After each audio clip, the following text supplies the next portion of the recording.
and the Vedas. He has continued preaching in his areas as well as other cultural areas, forming NIOS, North American Institute for Oriental and Classical.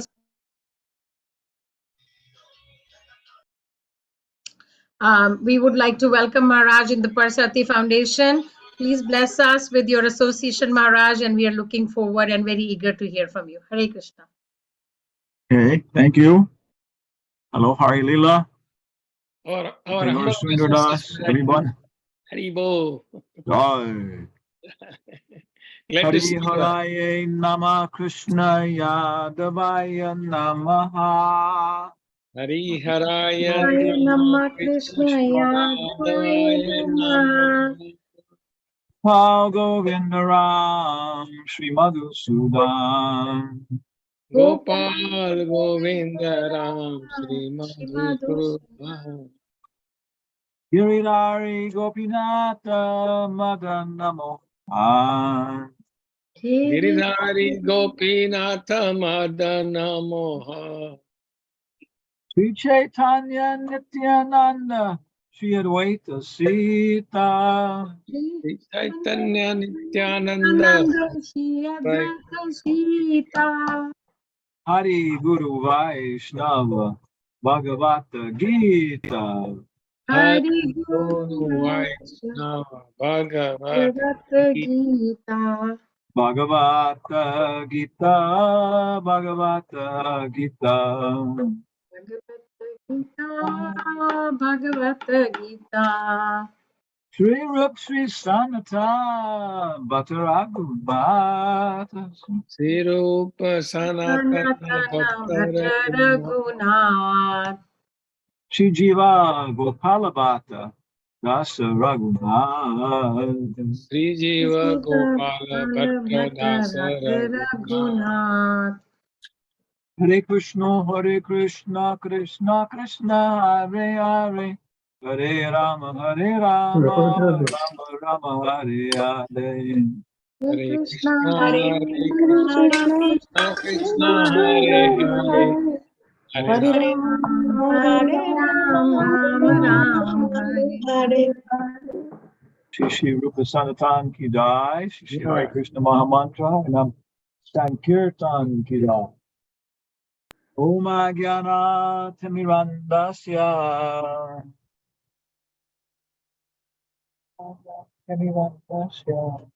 Jnananjana Shalakaya.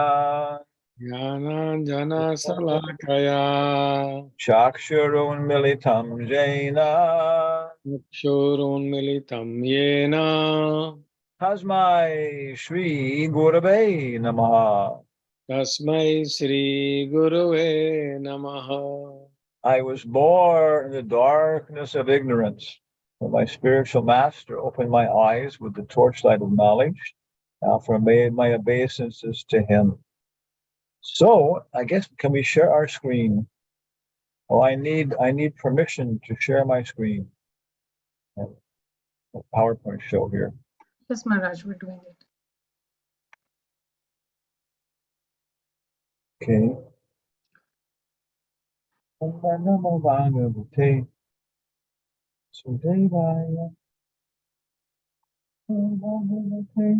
Padma Mataji, anybody who is a co-host, can you guys help? Hare Krishna Mataji. Yes, Mataji. Can you make Hanuman Prakshak Maharaj host? So yes, Mataji. I make it before, but might be is wrong with my side. I'm sorry about that. Hare Krishna Yes, Mataji, Dandavat Pranam. I'm so sorry, Mataji. We got it here. Jai Maharaj. Hare Krishna. Oh, it's my mistake. I make Mitravinda Mataji as a host. I'm sorry about that, Mataji. Hare Krishna. Okay.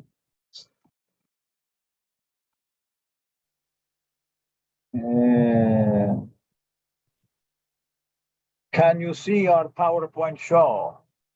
Yes, Maharaj, we can see. So according to my understanding, we're at the Partsarthi Foundation. I am Hanumat Prakshak Swami right now. Tonight we are reviewing Bhagavad Gita 5:1-6. Today is 2023523, 2023, May 23rd. Very nice. Nice drawing of Krishna and Arjuna discussing the Bhagavad Gita. Very, very nice picture of Prabhupada presenting Bhagavad Gita, Srimad Bhagavatam, Hari Guru Vaishnava Bhagavad Gita. So we have Hari, Supreme Lord, in His holy name, Guru, source of Srila, in the form of Srila Prabhupada, Vaishnava, in terms of all of us together, reading Bhagavad Gita as it is. Okay. So here are the 6 texts, and I put the Sanskrit here, and maybe with your microphones closed there, I'll chant, and you can chant along in your ashrams. Arjuna Uvacha Sanyasang Karmanang Krishna Punaryogam Cha Sangsasi Yachreya Itayorekam Tam Me Bruhi Sunishchitam.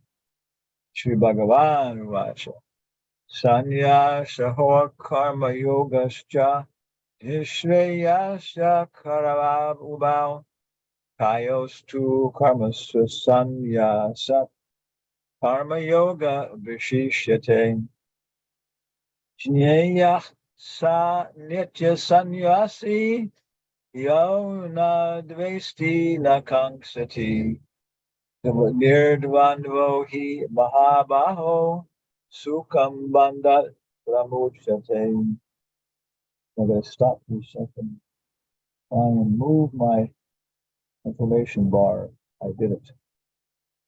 Sankhya Yogo Katag Balaha Pravadanti Tanna Panditaha Ekamapi Astita Samyag Ubayor Vindate Palam Yat Sankhya Prapyate Stanam Tadyogair Apigam Yate Ekam Sankyam Cha Yogam Cha Ya Pashyati Sapashyati Sanyasastu Mahabaho Ukamaptu Mayogataha Yoga Yukto Muhir Brahma Nachirin Adigachati. Chapter 5, Karma Yoga, Action in the Consciousness. Okay, next slide. And here we have the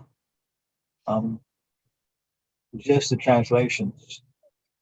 Arjuna said, "O Krishna, first of all, you asked me to renounce work. And then again, you recommend work in devotion. Now you kindly tell me definitely which of the two is more beneficial." Somebody's microphone is open there, and we're hearing the gasping sound of furniture moving and whales swimming in the courtyard. One thing here that is striking me is that Prabhupada says, "Tell me to renounce work." And the contextual meaning for me, and I think many people in this industrialized world, is that work means your job. What's your work? Oh, I'm a plumber. Oh, I'm a software engineer. I'm a housewife. So to renounce your work, it sounds like giving up your means of livelihood. One time Prabhupada says that it says in knowledge. He says knowledge does not include how to do things, the livelihood. So that is shilpa. Knowledge means knowledge of spirituality and these things. So it's a difficult job translating, choosing English words. Of course, Prabhupada had the advantage of Bhakti Vinod Thakur and Bhakti Siddhanta, who were preaching in the English language, and sometimes he directly says he uses their words and so on. But it's something I think it's nice to investigate as we learn Sanskrit more from our English perspective, or people who have the advantage of knowing it more from Hindi perspective or like that. It gives more profound basis. And then again, you recommend work with devotion. Now you kindly tell me definitely which of the two is more beneficial. The personality of Godhead said. So says Sri Bhagavan. Very powerful word, no? Very powerful word. There's no real confusion about what this word means. Prabhupada translates it as the personality of Godhead. That's, of course, a whole discussion of what the word Godhead means. Well, but it's very, very so obviously clear that the Bhagavad Gita and the whole Mahabharata is presenting Krishna as somebody extremely special, the most special. The personality of Godhead said, replied, the renunciation of work and work in devotion are both good for liberation. But of the two, work in devotional service is better than work of renunciation of work. One who neither hates nor desires the fruits of his activities is known to be always renounced. Such a person, free from all dualities, easily overcomes material bondage and is completely liberated, O mighty Arjuna. In the right-hand side here, we have a fruity result.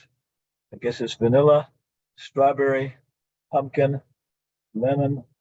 Oh, that is grape, blueberry, another kind of pumpkin, and chocolate.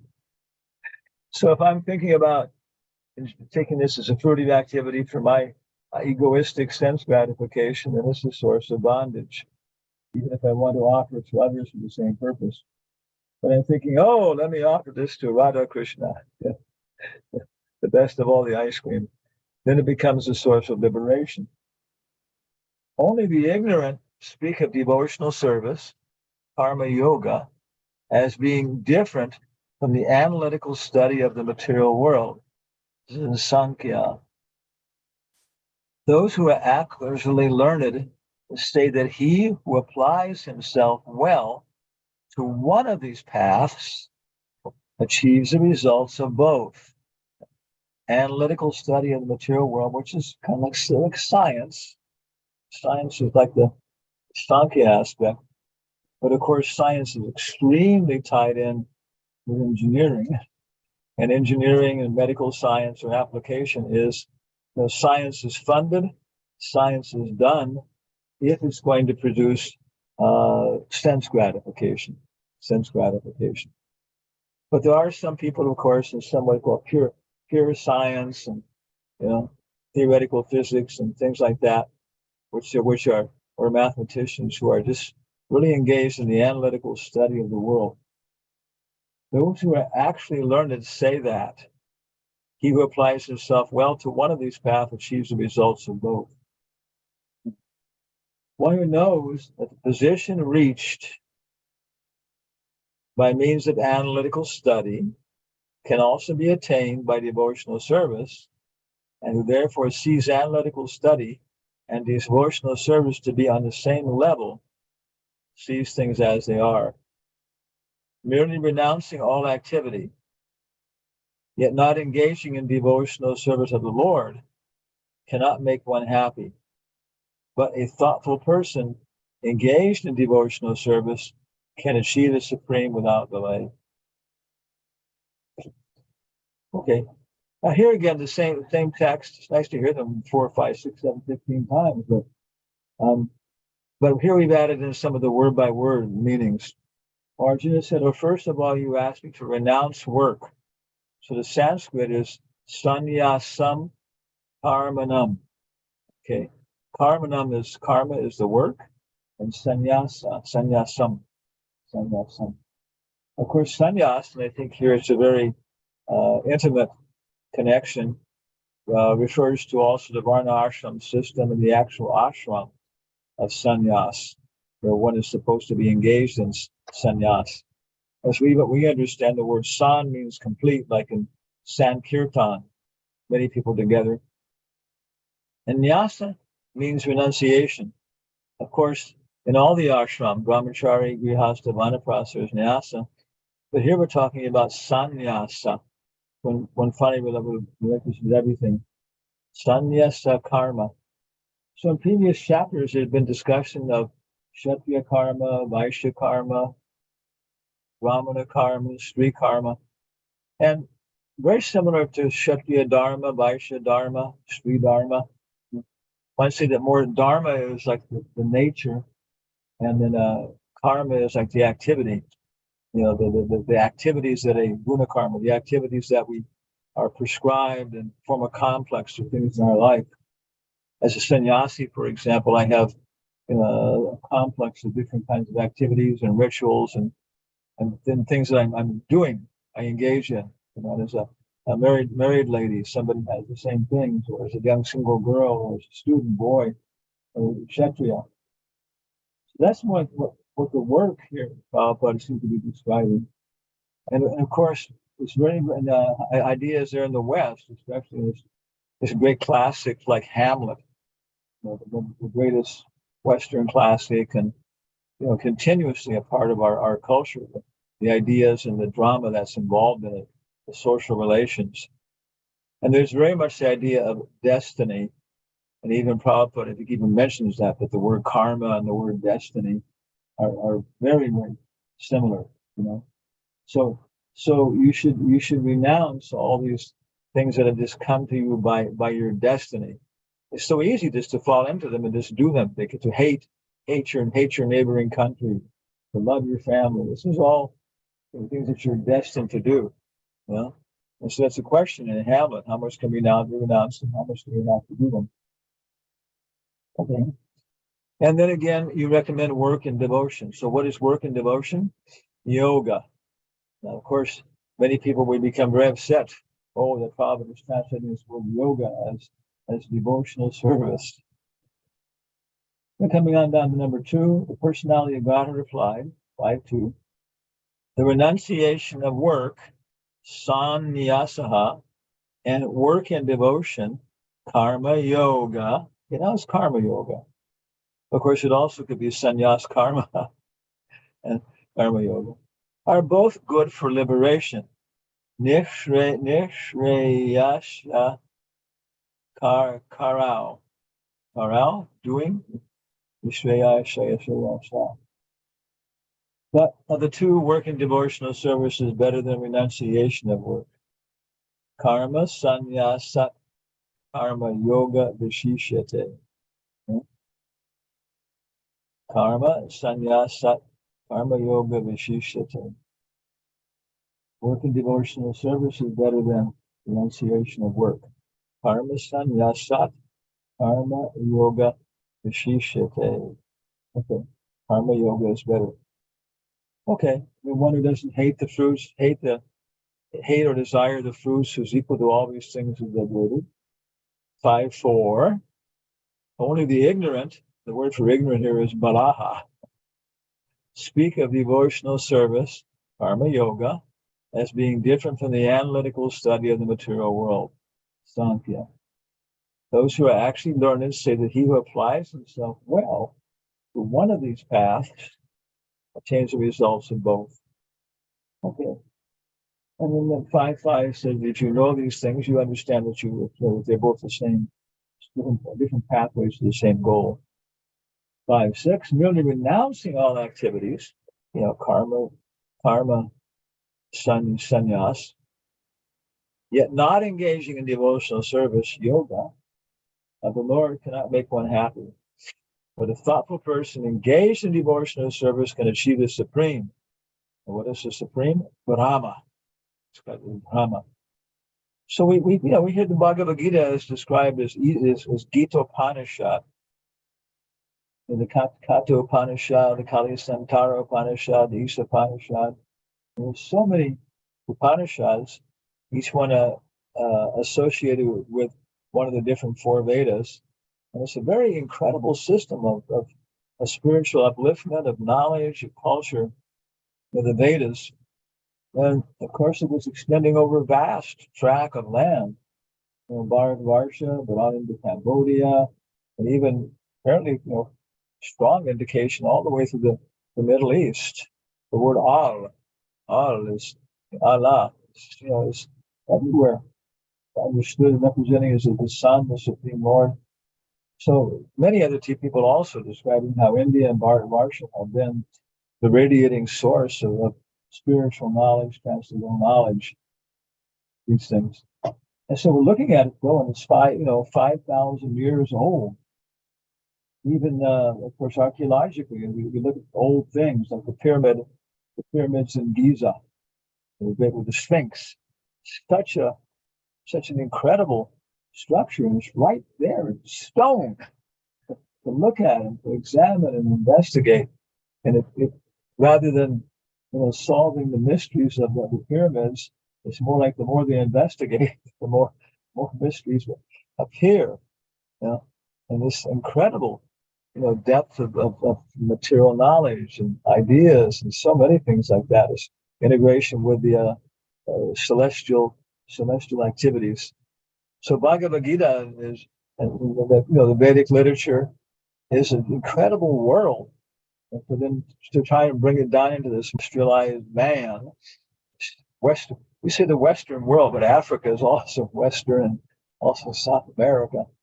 But to me, and also probably mentioned, it's more like the industrialized, society that we're talking about, and people developing very simple systems of logic and mathematics.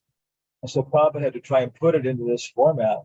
So let's go ahead here then. Okay, then looking at the purports, text number 1.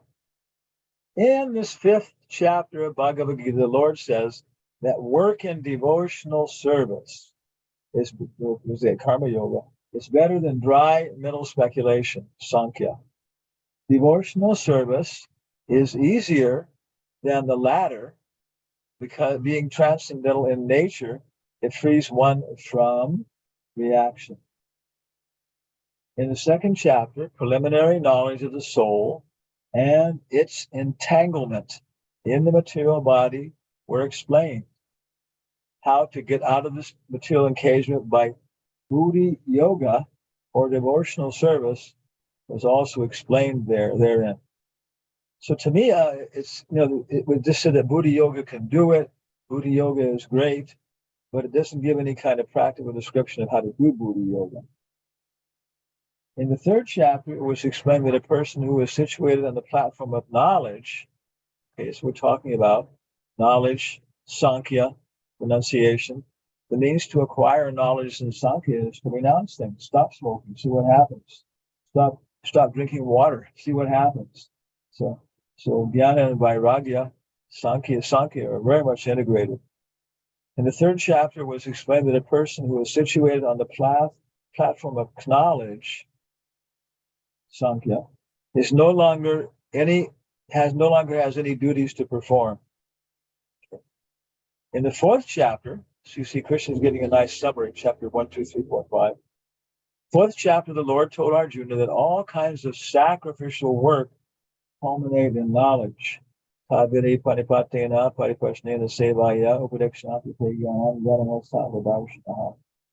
next verse says, when you see the truth, you will know that all beings are in me, everything's controlled by me, and you never hate or fear anybody. Okay. However, at the end of the 4th chapter, the Lord advised Arjuna to wake up and fight, being situated in perfect knowledge. So there's the point. We engage in karma, but with full jnana. Okay. So the word yoga is being used here. The Prabhupada is translating yoga as devotional service. So usually in our modern context, and even for Indian people, on the right hand there is a yogi. That's how we think of yoga. And the word yoga is just dominated by Shankara's, and Patanjali's ideas. Patanjali, when we say yoga, we think of the mechanical process doing these things. But our suggestion is that when the Bhagavad Gita was spoken, yoga meant something quite different. It was actually, the context was actually the 2 words religion, which comes from re ligare, as in ligament, to reconnect. So, and yoga or yukta or yoke means to connect. So that was the actual sense of the word when the Bhagavad Gita was being spoken, was to be being connected up by your varna ashram, by whatever it is, to be reconnected, but not to a process of mechanical gymnastics and mental gymnastics and these things. Radhika Raman and Krishna Kshetra were got a contract with with the Princeton Press, a very, very powerful press, to do a summary with highlights from the Bhagavatam. And they did it a lot of work, and it would probably be a very powerful standard textbook for many years. And so what they were afraid, as I remember he told me, that they would have to give translations to words that they thought Prabhupada was being like, very, very devotional. He was translating the word in a devotional sense, and it wasn't really the translation. But as they actually began to look at the dictionary definitions, the Nirukti, the Amarakosha, there are dictionaries there, and they're accepted by Indologists, by everything. There are commentaries on them. And they give the definitions. Okay, there's a primary definition of the word, there's a secondary definition, there's a third definition. And to their surprise, the primary definitions were always in the sense of devotional aspect, the monotheistic tradition, and like that. And later, with the Patanjali and other people, then this idea of yoga being a bunch of postures snuck in. So Prabhupada is trying to present it as it is in a very short amount of time, in the Bhagavad Gita. So yoga in this sense means karma yoga, devotional service. Therefore, by simultaneously stressing the importance of both work in devotion and inaction in knowledge, Krishna has perplexed Arjuna and confused his determination. Arjuna understands that renunciation in knowledge involves cessation of all kinds of work. Renunciation in knowledge involves cessation of all kinds of work performed as sense activities. But if one performs work in devotional service, then how is work stopped? In other words, he thinks that sannyasa, or renunciation in knowledge, should be altogether free from all kinds of activity, because work and renunciation appear to him to be incompatible. Work and renunciation. He appears not to have understood that work in full knowledge is non-reactive and is therefore the same as inaction. He inquires, therefore, whether he should cease work altogether, or work with full knowledge. That little question mark. Okay, text 2. Fruitive activities. Seeking sense gratification. Now Krishna is talking to Arjuna and telling him, giving the answer to his question. Fruitive activities, seeking sense gratification, are cause for material bondage. As long as one is engaged in activities aimed at improving the standard of bodily comfort, one is sure to transmigrate to different bodies, therefore continuing with material bondage perpetually. Srimad Bhagavatam 5:4-6 confirms this as follows. So many of us, we're not seeking like intense, illicit activities of gratification, which violate the basic rules of Dharma, breaking the 4 principles to get our eating, sleeping, mating, and defending in glorious senses. But even to be comfortable, not to have cold, to have a little bit of fire in the house, to have some reasonable food, to be free from being attacked and harassed by enemy armies, to have peace in mind, our social relationships to be respected and appreciated, not to be afraid of death. All these things, we're seeking bodily comfort. And so it may not be a very, very deep, intense endeavor, but it's going to produce a gentle but binding result. Okay. So Bhagavad Gita to me is very, very basic, but in the purports, Prabhupada is quoting all these more advanced things. So this set of verses here, this is very, very kind of significant verses. Srimad Bhagavatam 5:4-6. And right in our first book for neophytes, Upadeshamrita, this is also being cited. You're being cited again in Bhagavad Gita. And I don't know, maybe also being cited in Isopanishad. Really, maybe about 50 different concepts or 30 different concepts are being repeated again and again with the same sources. Now, it's very easy to memorize the verse numbers here because the central verse is 5, 5, 5. Okay. And on the right, the picture tells you what's happening. Rishabdev is giving instructions to his 100 sons, the chief amongst whom was Bharata. So this is a big part of the Bhagavatam. Instructions by Rishabdev. Bharata becomes king. Bharata preaches to Maharaj Raghuvina.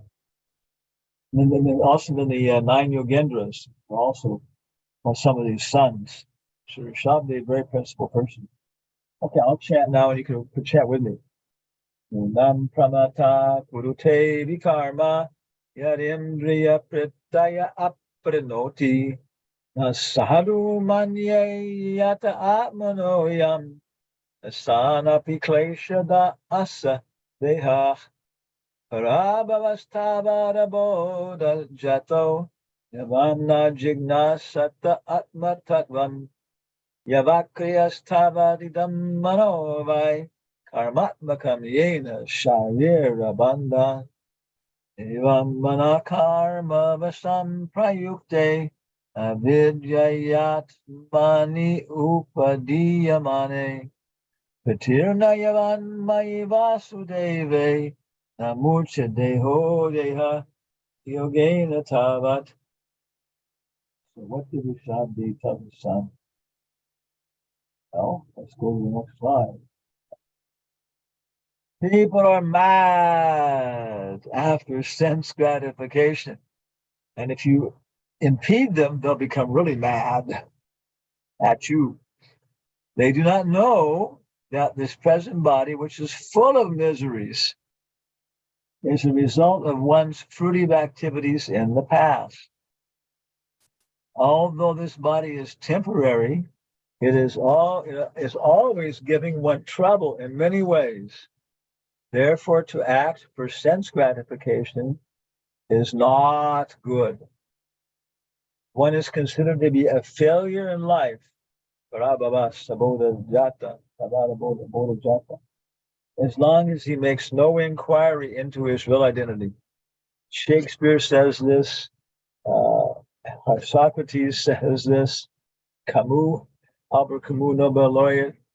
Again and again, people who were very respected in society made this point that the most important thing is to ask this question: how to get free from death and all the things related to it.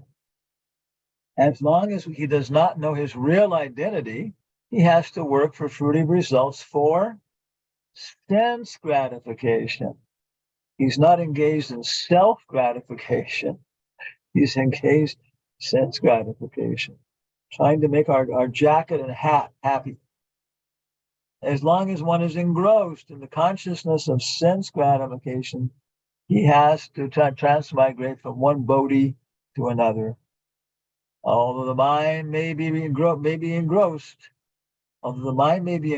fruitive activities and influenced by ignorance, one must develop a love for devotional service to Vasudeva. Doesn't say Krishna, doesn't say Mahavishnu, doesn't say Rama, it says Vasudeva. He who resides everywhere, to the omnipresent person. The omnipresent person. Okay, we're taking a step in the right direction.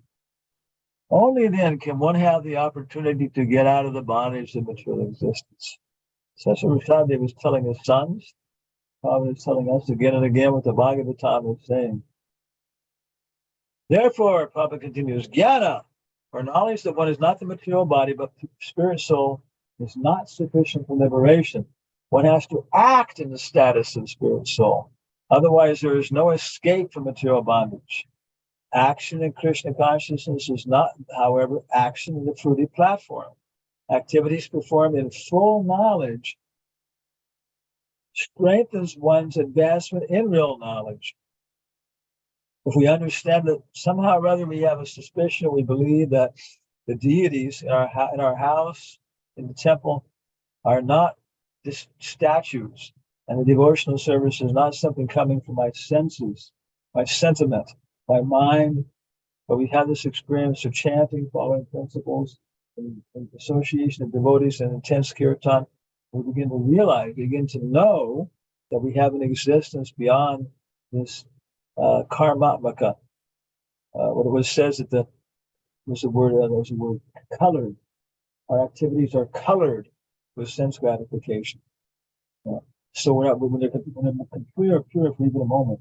So when we're acting in that, some of that knowledge, when we're serving the deities, then serving the holy names, then what helps us get even more knowledge. Without Krishna consciousness, mere renunciation and fruitive activities does not actually purify the heart of a conditioned soul. Well, again, here's a whole word of how Prabhupada is translating heart. Sentimental feelings, fluttering of the muscle in the chest, or buddhi, intelligence, actually purify the deep subconscious, knowledge. As long as the heart is not purified, one has to work on the fruitive platform. But action in Krishna consciousness automatically helps one escape the results of fruitive action, so that one need not descend to the material platform. Okay, let's go ahead here. What time is it? I'll look at my watch. Okay, you do that. Okay, I'm doing pretty well. But action in Krishna consciousness automatically helps one escape the results of fruitive activities, so that one need not descend to the material platform. Maybe everybody in morning time, you're chatting, you're free from all these things, but the day passion starts to influence you. The night is very strong. You want to go to the mall with your family for buying, investing, doing whatever things are there. Mode of ignorance comes. But if we're on real knowledge, then we don't have to descend because we have knowledge about how to live. Knowledge means taste. Knowledge means activities. Knowing how to ride a bicycle means enjoying how to ride. Okay? Therefore, action in Krishna consciousness is the first purport. Very nice. Is always superior to renunciation, which always entails a risk of falling. Renunciation, I won't smoke. I won't eat idli vada and sambar before noontime. Yeah. Renunciation without Krishna consciousness is incomplete, as it is confirmed by Sri Rupa Goswami in his Bhakti Rasamrita Sindhu 1, 2, 258. And of course, these are verses quoted again and again. Prapanchi kataya bhujya hari sambandhi vastunaha mumukshubhi parityago vairagyam phagu katai katya katyate. When persons eager to achieve liberation renounce things related to the Supreme Personality of Godhead, thinking them to be material, then renunciation is called incomplete. Okay. And here the conclusion of the first purport. Renunciation is complete when it is in the knowledge that everything in existence belongs to the Lord, and no one should claim proprietorship over anything. One should understand that factually nothing belongs to anyone. Then where is the question of renunciation? One who knows that everything in Krishna's property is always situated in renunciation. Since everything belongs to Krishna, everything should be employed in the service of Krishna. This perfect form of action in Krishna consciousness is far better than any amount of artificial renunciation by sannyasi in the Mayavadi school. So we may get some idea about this if we think, my God, this requires so much acceleration of life, and it requires becoming inattentive to maintaining my knowledge of who is my family, who is my society, what are they doing, how are they acting, how do I react to them. It does. But the thing is that it's not impersonal. Prabhupada gives the example of an airplane. Okay, we can fly an airplane off the ground, off above the clouds in the beautiful sunshine. But he says, unless one gets some source of fuel on that platform, then you have to go down. So, of course, the fuel is Vibhava, Krishna's smile, Krishna's activities, Krishna's mercy. Krishna's so kind. Krishna's kindness and mercy never deviate. We can always count on them, more than we can count on beer or tobacco or our family members. Yeah. But we have to actually know that and be experiencing that and being able to wake up. That's the point. It's natural. It's not we're doing something. No, we're just returning, going back to God, back to our natural position. And we're doing it by acting as much as we can in Krishna consciousness with as much knowledge as we have. And then that wakes up more knowledge. Okay, coming to the end of the show now. Text 4. I think number three was kind of a repeat.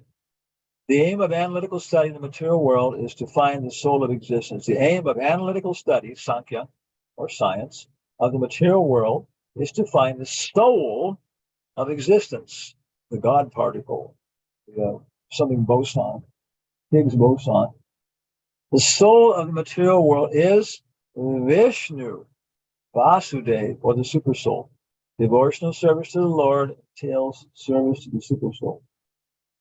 One process is to find the root of the tree, and the other is to water the root. The real student of Sankhya philosophy finds the root of the material world, Vishnu, and then in perfect knowledge engages himself in the service of the Lord. Therefore, in essence, there is no difference between the two, because the aim of both is Vishnu. Those who do not know the ultimate end say the purpose of Sankhya and Karma Yoga are not the same. But one who has learned knows the unifying aim of these different processes. So, of course, we were doing things in science and the Vedas, science and religion, several programs along those lines, the Sukhdamata and so on. And this is the point that religion is coming across to some degree in the Western world uses to go right away and serve God. There's some people say no. Religion has a completely different goal than science. Science and religion is slavery, to rituals and useless ideas, and developing a class of priests and so on who enslave people.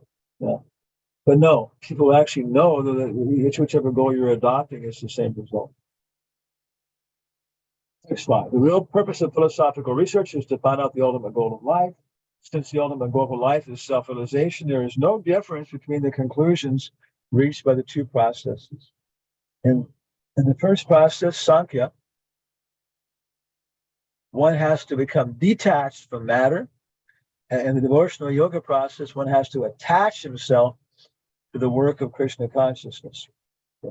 You fast on Ekadasi, you do different things, and you get a taste. Oh my God, yeah, I want more of that. Okay, so by doing the austerities, then you actually endeavoring, to get a taste. It's not just that I fast and do different austerities like that. No, I know I'm doing this. I got to. What's the taste I'm supposed to be getting by doing this? What's the flavor? And you realize that it's there. So of course, it becomes a part of your life then. Factually, both processes are the same, although superficially one appears to involve detachment and the other appears to involve attachment. Detachment from matter and attachment to Krishna are one and the same. One who can see this sees things as they are.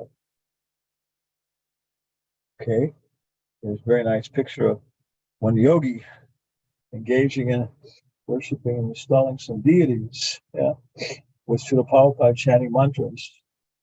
It's the purport of the last text. There are two classes of sannyasis, or persons in the renounced order of life.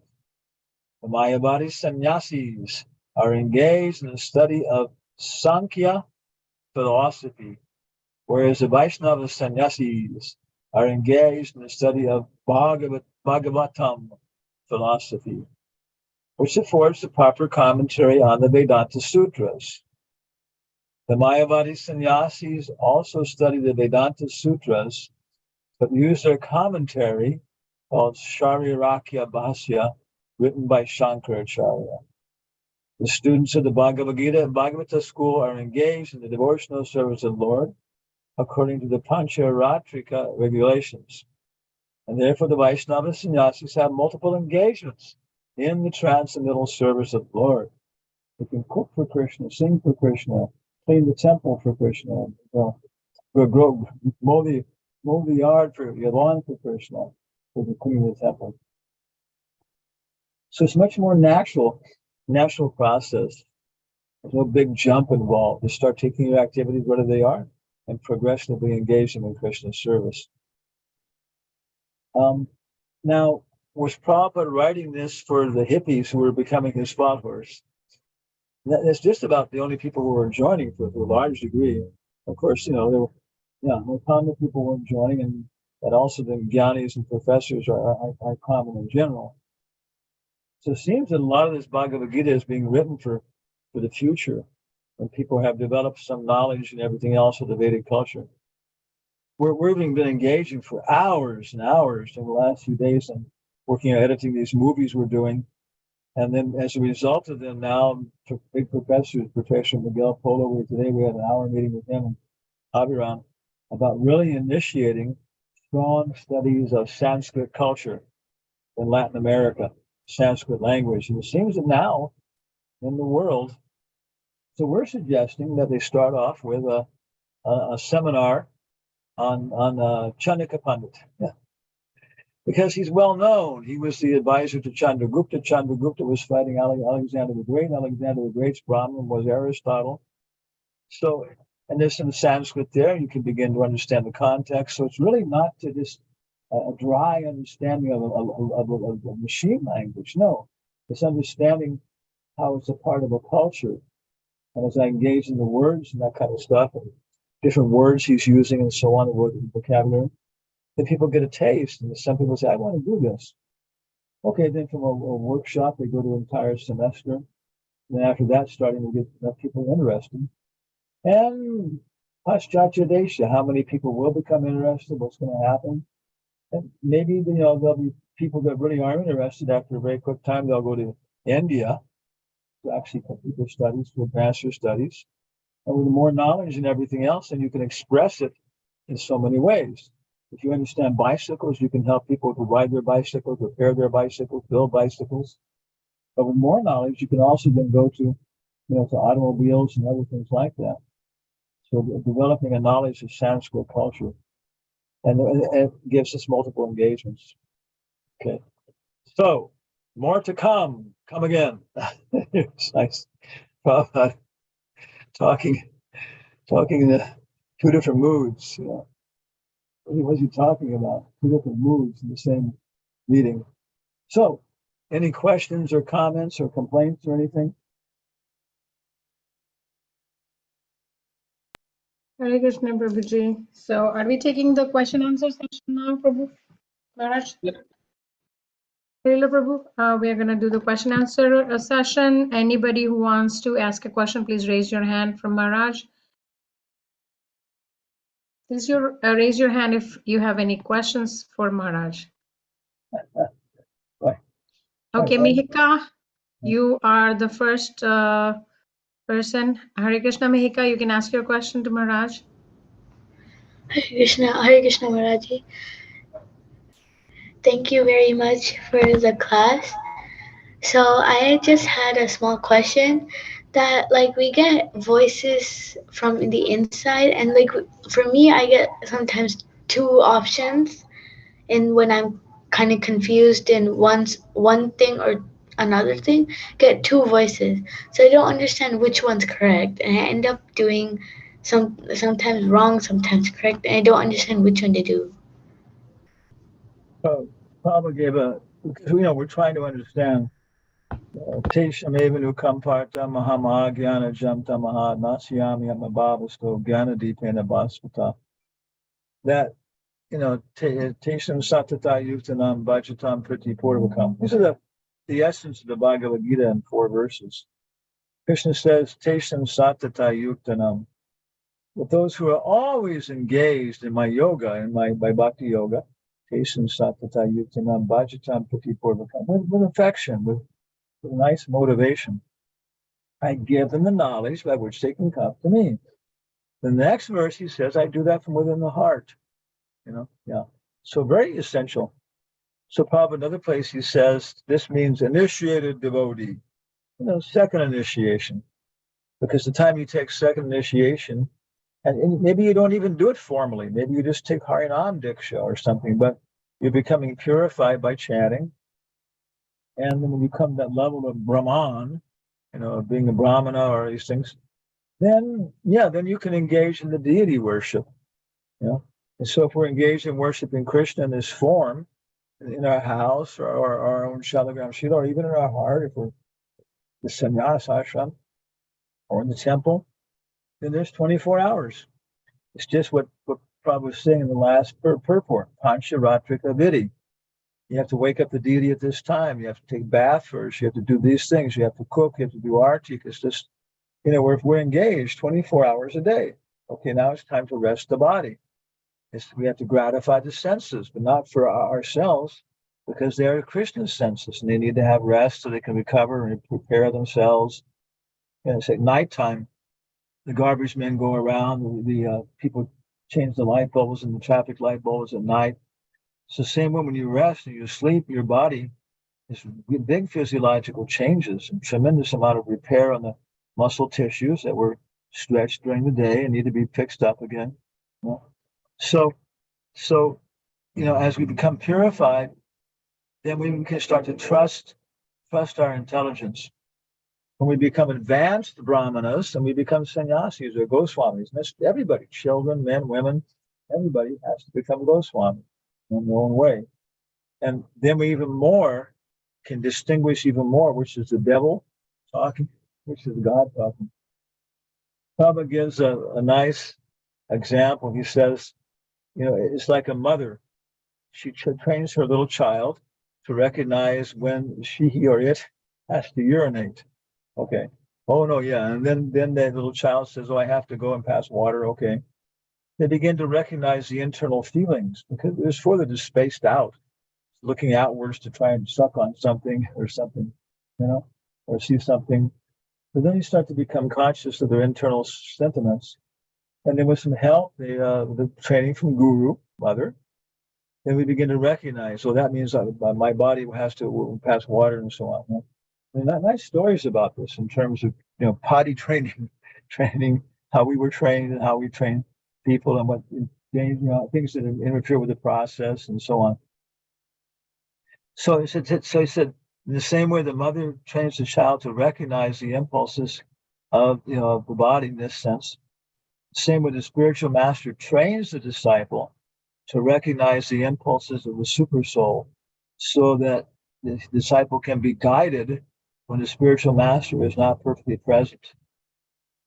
So the way to distinguish these things is to go on in bhakti yoga, every day chanting japa early in the morning with attention. And you begin to see it. My mind's attacking me. This is attacking me. Oh, if I get up and walk, it's good. If I don't walk, it's good. So you just start to develop your yoga, and then Vasudev, like it's saying in these verses, you begin to distinguish Vasudev. So in the beginning, we always confirm our inspirations by Guru, Sadhu, and Shastra. Mataji, I'm inspired by these two options. Which is the best?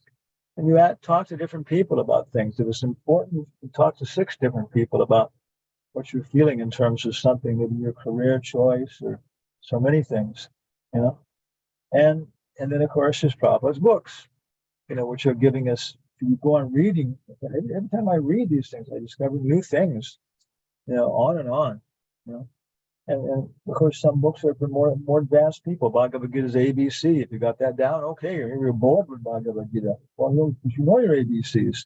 And you go to Bhagavatam stories, okay, then the Chaitanya Charitamrita, and then Bhakti Rasamrita Sindhu. And by that point, the whole world is a book. Everything that's happening to us is teaching us about Krishna. We're so purified. So understanding your level of advancement, and am I on the second? Am I ready for second initiation? And even then you can start trusting your inspiration. Okay, but we still confirm it with Prabhupada's books, with chanting the holy names, by associating with Krishna, and by association of devotees, God, the Brahmanas, and the spiritual master. So always check with these things: Prabhupada's books and association of devotees. Okay. Thank you so much, Maharaj. The next question is from Madhu Manjari Mataji. Manjari Mataji, please ask your question. You have been unmuted. He's 12,000 miles away. Manjari Mataji. Hare Krishna Guru Maharaj, Hare Krishna devotees. Right. My obeisances, Guru Maharaj. I have a question regarding to the translation and of the text number 5, when it said that analytic studies as this is the same as devotional service. Okay, I'm gonna go ahead here. Because of the aim is the same. Yeah, I want to close my PowerPoint show. Close PowerPoint show, okay. Then I want to go to, okay, there it is. Text number 5, Yeah. okay. Yat Sankhya Prapyate Stanam Tad Yoga Apigamyate Ekam Sankyam Cha Yogam Cha Ya Pashyati Sapashyati. One who knows the position reached by so and Sankhya can be therefore, who therefore sees Pashyati, analytical study and devotional service to be on the same level, sees things as they are. Again, I maybe understand your question. Again, it's like saying those who see that a bicycle and a automobile are on the same level, sees things as they are. Yeah, because the aim is the same. My question is, I'm just trying to appreciate for the aim, because the purpose is to know Krishna, and by that knowledge you will understand yourself and the relationship that you have with him, and naturally you will end up doing devotional service. And through devotional service, is the process and the aim at the same time. But my point is, I'm just trying to understand what Krishna is referring to with devotional service at this point, because we study in Nectar of Devotion that pure devotional service is free of jnana and karma, it's anukulena. So what kind of devotional service Krishna is referring at this point by comparing with Talking analytic about study? karma yoga. Analytic study. No, that's Sankhya. He's talking, Yeah. he says karma yoga. Karma yoga. So karma means activities, especially in terms of Varna ashram. We're involved in a certain kind of body, certain kind of complex. Okay, that's universal for everybody, Yom and everybody else. Okay, I've got my persona. The psyche is behind that. So being involved in a female persona, a male persona, a Kshatriya persona, a Shudra, Brahmana, Kshatriya. Yeah, that's what the Vedas are giving us. Hey, here's a way to use your karma properly. And here's a way to use it so it will connect you up to Krishna. Use your karma this way. So that it's not talking about jnana yoga so much, but karma yoga matures as jnana yoga. That's when the Sankhya begins to really become a part. And we can see that the two are connected. By understanding the hierarchy of the senses, that the sound is the most subtle element, that's Sankhya. But then in any situation in our bhakti yoga, we're always thinking about what am I hearing? What's going on? What's the situation? So that the two then become integrated. One nice example is Sir Isaac Newton. He's considered, some people consider him the greatest scientist to ever live, and the greatest Sankhya philosopher. He was trying to analyze things and break them down, understand what is light, what are the laws of gravity, the laws of mechanics. Very, very powerful. He developed calculus and so much analytical knowledge. He did all that from the ages, I think it was 18 to 21 years old or something like that, 4 years. In 4 years, he discovered the basis of everything. And then before that, he was engaged in karma yoga and theology. Actually, more than karma yoga, he was engaged, in jnana yoga, bhakti yoga, jnana mishra bhakti yoga, karma mishra bhakti yoga, because he was a part of the Christian culture, which is a bhakti yoga culture. So people ask him, well, why did you give up, spiritual studies and spiritual work to study matter for some time. And he said, I never gave up, spiritual activities. He said, there's two books, right? You know this? There's two books for understanding God. The Bible, and nature, where God is writing with his own hand. So if you've got that attitude when you're engaging in Sankhya, then it's very good. It's very useful. We do it. How much Sankhya is there in the Bhagavatam? It never stops. Because, if you got the right attitude, then it's a wonderful tool. Karma yoga means let me get up, let me stop smoking, let me do this, let me do that, let me do this, let me do that, let me possess this, let me possess that. Okay, I'm linking up to karma. A little higher than by doing the rituals, I begin to figure out, hey, this is like that in all circumstances. This is like that in all circumstances. So then I start to become a wise person. And so then we're doing Jnana Mishra Bhakti Yoga. We're doing stuff, but now we're doing it to develop my wisdom of things. Let me watch these people. And then when that matures, then we can really, in all circumstances, we can focus on the transcendence. So it becomes dhyana. And we're chanting our rounds now. We're doing it. We're chanting. We understand dhyana. But now finally come to the point where we can really focus on the meaning, everything else. And then it starts to really purify the heart, develop our knowledge of heart. And then it becomes nothing but a pure bhakti yoga. And then finally we wake up. So yeah. Then is when Krishna said, when you see those things in the same level, then you will see things as they are. So that because at the end it's bhakti yoga, when it's properly, the motivation is right. Even Sankhya. Yeah. In that way. Thank you so much, Guru Maharaj. Otherwise, there's powerful temptation when we start to develop mystical powers and abilities. I mean, people start to discover they can go out on the street, they can stop people, they can influence them, they can distribute stuff. And then they get tempted and they stop at that rung of the yoga ladder. They forget the purpose of Sankhya, for some time. Okay. Guru Maharaj, may I ask another question if it's possible, or should I expect somebody else have another question? One more. Okay, thank you. I was just curious when you were replying or answering the previous question about the Guru training the disciple to understand the voice of Paramatma in the heart.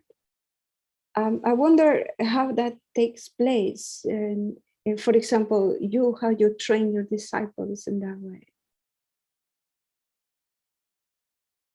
No, it's the basic process is chant Hare Krishna as much as possible. Prabhupada says we say this chant Hare Krishna and you will become happy.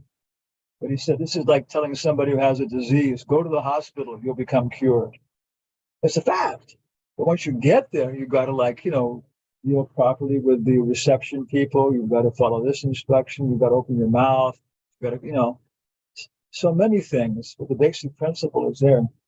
So acting as Diksha Guru, I'm just taking on behalf of the Parampara, saying chant 16 enthusiastic rounds a day and follow the 4 principles strictly, and you're guaranteed to come to the platform of Rupa Mahavishnu and understand the Super Soul and Mahavishnu and everybody else. Then specifically, I make myself available, through classes online, through Twitter, through every 2 weeks we do this austerity of publishing a periodical and the blog, and then people get involved. We have different projects, and then people can see on the blog, well, this is happening, that's happening. And then people can start to get involved with us, not in terms of Diksha Guru, but also in terms of, it's a Shiksha Guru, in terms of Sankirtan or Sankirtan partner of Prabhupada's movement. So it's what Prabhupada's training us. And then he has temple presidents, he has sannyasis, he has brahmanas, he has Kanista Adhikaris, Madhyama Adhikaris, Udana Adhikaris, ashram gurus, for different things. So by staying in ISKCON, by staying in Prabhupada's ISKCON, staying in Prabhupada's ISKCON, then we learn. Yeah, how do you learn? You see other people doing it and you say, oh, I can do that. Well, that's how you do it. Yeah. Okay? Thank you. Thank you very Thank you, much. Mataji. Thank You're- you. Anybody you're else has ISKCON. any questions for Maharaj? Anybody Thank you, else? Maharaj, so much for giving us a very nice explanation of all the verses.